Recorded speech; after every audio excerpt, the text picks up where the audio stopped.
Assalamualaikum warahmatullahi wabarakatuh. Di video ini kami akan membahas seputar pajak penghasilan atau yang biasa disebut dengan PPh. Materi ini mengacu pada Undang-Undang tahun 2008 yang merupakan perubahan dari undang-undang sebelumnya tentang PPh. Nah, secara umum PPh adalah pajak yang dikenakan terhadap subjek atas penghasilan yang diterima atau diperolehnya dalam 1 tahun pajak. Nah, siapa sih subjek pajak itu? Yang pertama, ada orang secara pribadi seperti karyawan, pengusaha perorangan, atau profesional seperti dokter dan akuntan. Yang kedua, badan, contohnya PT, CV, dan koperasi atau yayasan. Yang ketiga, dalam bentuk usaha tetap atau BUT, yang usahanya bisa dari dalam negeri atau luar negeri. Yang terakhir, ada juga dari warisan yang belum terbagi yang tetap dianggap sebagai subjek pajak. Oh iya, subjek pajak juga dibagi menjadi dalam negeri dan luar negeri, tergantung tempat tinggal, waktu tinggal di Indonesia, atau tempat usaha yang didirikan.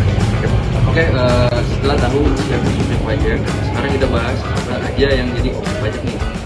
Secara umum, penghasilan adalah setiap tambahan kemampuan ekonomis yang bisa digunakan untuk konsumsi atau menambah kekayaan.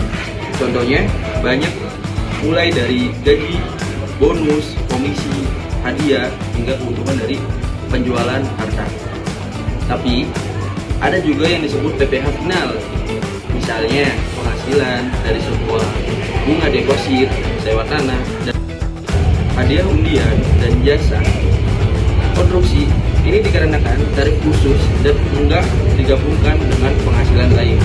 Lalu ada juga penghasilan yang tidak dikenai pajak, seperti warisan, zakat, hibah kepada keluarga dekat, dan sumbangan keagamaan.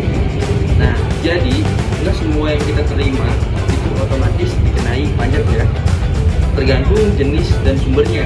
Sekarang kita lanjut ke cara menghitung pajaknya nih. Nah, sekarang kita masuk ke bagian penting, yaitu cara menghitung pajak penghasilan, teman-teman. Dimana pertama yang kita harus lakukan adalah kita menghitung penghasilan kena pajak atau biasa disebut PKP.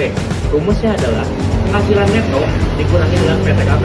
Maksud dari PTKP ini merupakan penghasilan tidak kena pajak, teman-teman. Selanjutnya, PTKP ini besarannya tergantung status wajib pajak. Untuk diri sendiri sebesar Rp55 juta, tambahan untuk status kawin sebesar Rp4,5 juta, dan Rp4,5 juta lagi per tahunan maksimal 3 orang. Setelah itu, PKP ini dikenai tarif progresif, mulai dari 5% sampai 30% untuk orang pribadi, tergantung besar PKP-nya.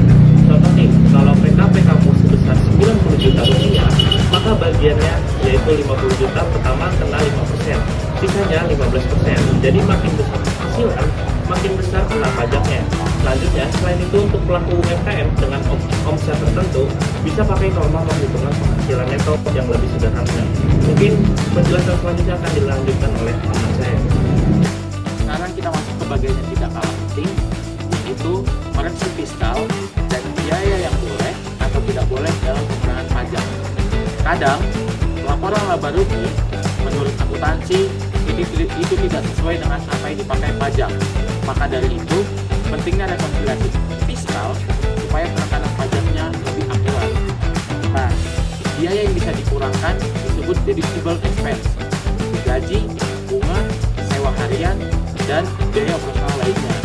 Sedangkan biaya yang tidak bisa dikurangkan disebut non-deductible, seperti kepentingan pribadi dan bentuk hibah yang tidak sah.